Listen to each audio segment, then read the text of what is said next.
खुलुमबाय आं सिबि रानि ब्रह्म आंनि एसबि बड' निउज चेनेलाव नोंथांमोनखौ बरायनाय थाबाय बे चेनेलनि गेजेरजों सानफ्रोमबो सानसेयारि गोनां खौरांफोरखौ फोसावनाय जायो नोंथाङा दासिमबो बे चेनेलखौ साबस्क्राइब खालामनानै लायाखैबा सानफ्रोमबो सानसेयारि खौरांखौ मोननो थाखाय साबस्क्राइब खालामनानै लानो हागोन लोगोसे बेल आइकनखौबो क्लिक खालामनो हागोन जाहाथे खौरां फोसावनाय लोगो लोगोनो नोंथांनाव गिबिसिन खौराङा सौहैयो थुदो बिदिब्ला दिनैनि खौरांखौ जागायजेननोसै बङाइगावनि आइ दैमायाव सिनाय मोनै सासे सुबुंनि गोथै देहा मोननाय जादों गोथै देहाजों लोगोसे मबाइल फन भारत आरो भुटाननि रांबो मोननो हानाय जादों मेजिस्ट्रेटनि नुजाथिनायाव पुलिस आरो फरेन्सिक टीमा फैनानै गोथै देहाखौ दैनिफ्राय बोखांनाय हाबाखौ मावफैदों गोथै देहाखौ नुग्रोनाय जाथायनि सोमोन्दै फोरमायथिनाय बायदिब्ला फुंनि समाव ना सारबाय थानाय समावनो बलेर' पिकआपजों साथामसो सुबुंफोर फैदोंमोन बेनि उनाव गारिखौ दान्दिसे समनि थाखाय लाखिफैदों आरो उनाव गारिया खारलांफिनदों बेनि उनावनो बेयाव गोथै देहाखौ गोग्लैनानै थानाय थासारियाव नुनो मोन्दों होननानै फोरमायथिदों बेनि उनावनो पुलिसनो खौरां हरनायाव मेजिस्ट्रेटनि नुजाथिनायाव पुलिस आरो फरेन्सिक टीमा नुजाथिफैनानै गोथै देहाखौ बोखांनायनि हाबाखौ मावदों गोथै देहाया गोसोम गाबनि गाननाय जोमनाय गानदों नाथाय गोथै देहाया सोरनि बेखौ दासिमबो मिथिनो मोनथ'नाय जायाखै होननानै मिथिहोदों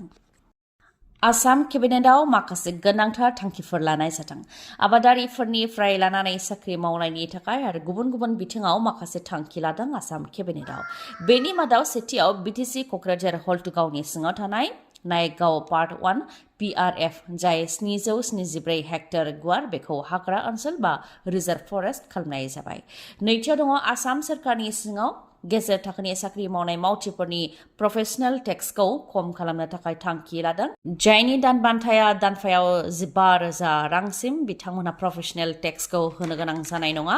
बेनि अनगायैबो जायनि दान बान्थाया 15,000निफ्राय लानानै 25,000 रांसिम बिथांमोनहा दानफायाव 180 रांल' प्रफेशनेल टेक्स होनो नांगोन आरो जायफोरनि दान बान्थाया 25,000नि बांसिन बिथांमोनहा दानफायाव 208 रां प्रफेशनेल टेक्स होनो नांगोन थामथियाव दङ आबादारिफोरनि बेलायाव आबादारिफोरखौ मदद होनो थाखाय मिरु सरकारा MSP होनायनि अनगायै आसाम सरकाराबो एडिशनेल सापर्ट प्राइस होनो थांखि लादों माइआव कुइन्टेलसेयाव 250 रां आरो बेसराव कुइन्टेलसेयाव 500 रां होनाय जागोन 1 एप्रिल 2025निफ्राय 31 मार्च 2026 सिमाव बेखौ होनाय जागोन ब्रैथियाव दङ दरंआव गोदान मेडिकेल कलेज एन्ड हस्पिटाल लुनाय जागोन 572 कौटि रांजों मेडिकेल कलेज एन्ड हस्पिटालखौ लुनाय जागोन जेराव बोसोरफ्रोमबो 100 फरायसाफोरा MBBS आव मुं थिसननो हागोन बाथियाव दङ साख्रि मावनाय हौवाया जुदि बिसिजों सोमोन्दो गारनायबा बा बिसि थैजानायब्ला फिसा फेदेरनायनि मुङाव बन्द मोनगोन नखराव फिसाया जुदि देहायारि गेबें नङाब्ला 2 बोसोरसिम चाइल्ड केयार लिभ मोननो हागोन आरो बेयो सानै फिसासिमनि बेलायाव बाहायजागोन दथियाव दङ पन्चायतनि सिङावबो माखासे सोलायनायखौ लाबोनो थांखि लादों फिसा फालांगिरि जेरै मैगं थाइगं फानग्रा फिथा फानग्रा गाइखेर गय फाथै बायदि फानग्राफोरनिफ्राय बाजार कमिटिया दानिया खाजोना बा टेक्स लानो मोननाय नंला माखासे पार्मानेन्ट बा अरायनि थाखाय होनाय गलाफोरनिफ्रायल' खाजोनाखौ लानो हागोन बेयावबो जाहाथे नांनायनि बांसिन लाया बेनिखायनो मोनफ्रोमबो हाथाइ गोदान बेखेवनायनि सिगां पुलिसआ भेरिफिकेसन खालामगोन बा नायबिजिरगोन होननानै केबिनेटआव थांखि लानाय जादों बेनि अनगायैबो आसाम केबिनेटआव माखासे थांखिफोर लाबावनाय जादों ईदनि थाखाय गाननाय जोमनाय बायदि बायनो थाखाय बाजाराव फैनायावनो जाब्रबथायजों जिउ खोमानो गोनां जादों बिदा फंबाय साथामा मरिगावनिफ्राय गुवाहाटी फारसे बाजार खालामनो थांनायावनो लामानि जाब्रबथायाव 3 बिदा फंबाया दुखुनांथावै जिउ खोमानो गोनां जादों मुंफोरा फारियै शफिकुल इस्लाम मुस्ताक आहमेद आरो साकिल आहमेद बिथांमोना मरिगावनिफ्राय गुवाहाटी फारसे पिकआप भेनजों फैदोंमोन बेयावनो सनापुरनि जग दलाव जाब्रबथायजों मोगा-मोगि जानो गोनां जादों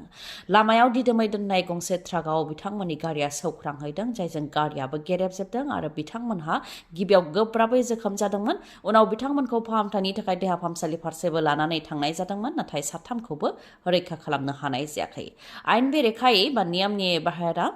गंसे ट्राकखौ लामायाव दिदोमै दोननायनि थाखायनो बे जाब्रबथाया जानो मोन्दों होननानै फोरमायथिदों जाथायखौ नुनाय सुबुंफोरा गागि खौरांगिरि दिलवार हुसैन माजुमदारखौ CJM कर्टआ बेल होनायनि माखासे सेकेन्ड उनावनो फिन गुबुन केसाव पानबाजार पुलिसआ दिलवार हुसैन माजुमदारखौ फिन एरेस्ट खालामफिनबाय बेल मोननानै गावनि न' फारसे सौहैस्लाबि समावनो कर्टनिफ्रायनो फिन एरेस्ट खालामदों खौरांगिरि बिथांखौ फिन मोनब्रै केस जाबसिनबावदों जायनि थाखाय फिन एरेस्ट खालामदों खौरांगिरि बिथांखौ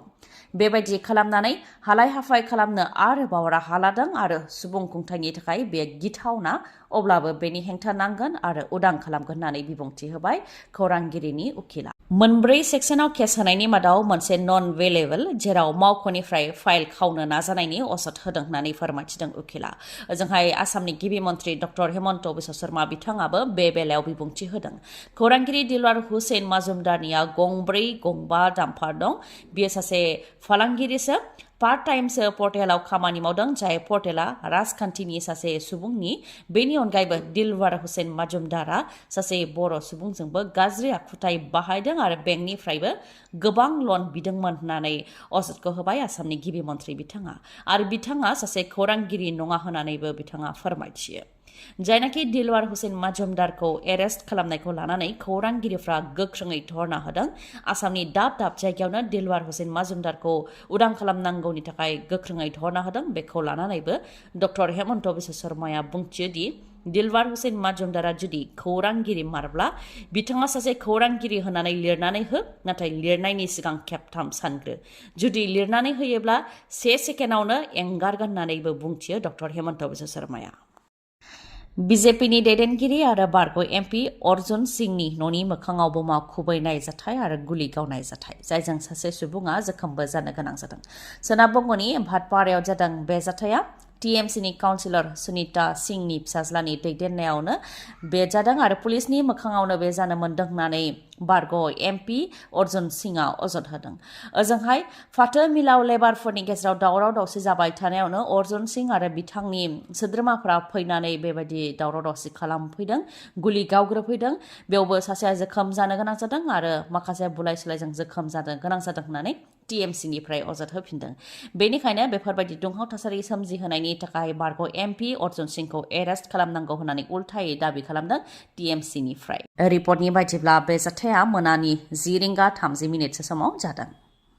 सेल्फ हेल्प ग्रुपनि आइजोफोरा फैगौ एप्रिल दाननिफ्राय 10,000 रांखौ मोननो हागोन होननानै खौराङाव मोननो हानाय जादों बेनि थाखाय लिस्ट थागथियारि खालामनाया जाबाय रायजोनि गासै 126 बियाबफोराव लिस्टखौ थागथियारि खालामनाय जाबाय होननानै रिपर्टआव मोननाय जादों बेनि मादाव बाक्सायाव तामुलपुर एसटिआव गासै 38,967 एप्लिकेशनखौ आजावनाय जादोंमोन बेनि मादाव 34,954 मोननो हागोन आरो 4,013निया रिजेक्ट जादों थिग बेबायदिनो बाक्सा गरेस्वराव 35,654 एप्लिकेशन रिसिभ खालामनाय जादोंमोन बेनि मादाव 32,563 मोनगोन आरो 3,091 रिजेक्ट जादों बाक्सानि मानासाव 35,622 एप्लिकेशन आजावनाय जादोंमोन बेनि मादाव 30,431 मोननो हागोन आरो 5,191निया रिजेक्ट जादों बाक्सानि बाक्सा एसटिआव 38,073 एप्लिकेशनखौ आजावनाय जादोंमोन बेनि मादाव 36,206 मोननो हागोन आरो 1,867निया रिजेक्ट जादों चिरांनि सिडली बियाबाव 29,061 फर्मखौ आजावनाय जादोंमोन बेनि मादाव 23,560 मोननो हागोन आरो 5,501आनो रिजेक्ट जादों चिरांनि बिजनियाव 32,414 फर्म आजावनाय जादोंमोन बेनि मादाव 26,820 मोननो हागोन आरो 5,594 फर्मानो रिजेक्ट जादों उदालगुरि माजबातनिया 33,786 फर्म आजावनाय जादोंमोन बेनि मादाव 28,826 मोननो हागोन आरो 4,960 फर्मानो रिजेक्ट जादों उदालगुरि टंलानिया 27,982 फर्म आजावनाय जादोंमोन बेनि मादाव 23,711 मोननो हागोन आरो 4,271 फर्मानो रिजेक्ट जादों उदालगुरि भेरगावआव 28,444 फर्म आजावनाय जादोंमोन बेनि मादाव 25,419 मोननो हागोन आरो 3,026 फर्मानो रिजेक्ट जादों उदालगुरि एसटिआव 25,806 फर्म आजावनाय जादोंमोन बेनि मादाव 23,108 मोननो हागोन आरो 2,708आनो रिजेक्ट जादों तामुलपुर एसटि बियाबनिफ्राय 38,967 फर्म आजावनाय जादोंमोन बेनि मादाव 34,954 मोननो हागोन जेराव 4,013 फर्मानो रिजेक्ट जादों तामुलपुर गरेस्वराव गासै 35,654 फर्म आजावनाय जादोंमोन बेनि मादाव 32,563 मोननो हागोन आरो 3,091 फर्मानो रिजेक्ट जादों